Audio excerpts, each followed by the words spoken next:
ನಿಮ್ಮ ಅದೃಷ್ಟ ಪರೀಕ್ಷೆಗೆ ಕಲಾತ್ಮಕ ಸಿನಿಮಾಗಳನ್ನು ನೀವು ಮಾಡ್ಬೋದಾಗಿತ್ತಲ್ಲ. ಇಲ್ಲ, ಕಲಾತ್ಮಕ ಸಿನಿಮಾಗಳಲ್ಲಿ ಏನು ತೊಂದರೆ ಇದೆ ಅಂದರೆ, ಒಂದು ಇವತ್ತು ನೀವು ನೋಡಿ, ನೀವು ಟೆಸ್ಟ್ ಮಾಡಿ ನೋಡಿ, ಅದರ್ ದೆನ್ ಬ್ರಾಹ್ಮಣರು ಅಲ್ಲಿ ಸಕ್ಸಸ್ ಆದದ್ದು ಕಡಿಮೆ.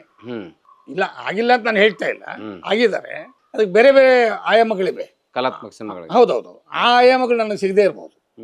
ಉದಾಹರಣೆಗೆ ನಿಮಗೆ ಶಂಕರ್ನಾಗ್ ವಿಷಯ ಹೇಳ್ತೀನಿ ನಿಮಗೆ.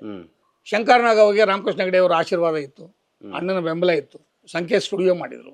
ಆದರೆ ಬದಲಾದ ಸನ್ನಿವೇಶದಲ್ಲಿ ಅದನ್ನು ಉಳಿಸ್ಕೊಳಕ್ಕಾಗಲಿಲ್ಲ ಅವರು. ಯಾಕೆ?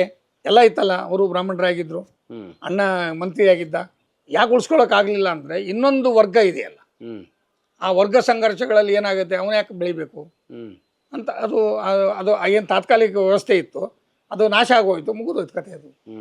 ಅಂದರೆ ನಾವು ತಾತ್ಕಾಲಿಕವಾಗಿ ಏನಾದರೂ ಮಾಡೋಕ್ಕೆ ಹೋದಾಗ ಈ ಥರದ ಸಂಘರ್ಷಗಳಲ್ಲಿ ಮೇಲ್ವರ್ಗದವರು ಬರೀ ಕೆಳವರ್ಗದವ್ರನ್ನ ತುಳಿತಾರಂತೂ ಅಲ್ಲ. ಅಲ್ಲ, ಎರಡು ಮೇಲ್ವರ್ಗದವರು ಇಂಡಸ್ಟ್ರಿ ತುಳಿತು.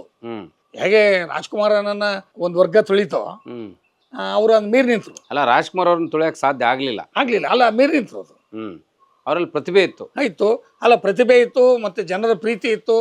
ಜನರಿಗೆ ಏನು ಬೇಕು ಅನ್ನೋ ಗುರುತಿಸುವ ಶಕ್ತಿ ರಾಜ್ಕುಮಾರ್ಗಿತ್ತು.